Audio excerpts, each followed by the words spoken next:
Guys, I want to react on this video, guys. As you can see, the rice corn plant, and you know what? Corn is a fruit. It belongs to the fruits. Yes, kernel corn is belong to the fruits. And guys, as you can see in the video, that the rice corn plant is, check this one, how many fruits that they have. 1 2 3 4 5 6 7. Guys, check this out. I never seen in my life before. I was in the Philippines and I'm living in the village area which I am planting corn as well, and all of them is only one. In the one tree is one fruits only, rice corn plant.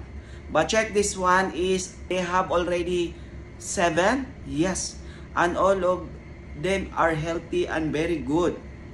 Guys, comment below which country seeds they have so that I have idea. Maybe in my country I will plant like this and it will be good. You know what? You can harvest a lot of corn if you have this kind of seeds. Comment below in the comment section, guys, if you have idea where we can buy this kind of seeds. Thank you so much, and if you like my video, don't forget to follow, like, and share.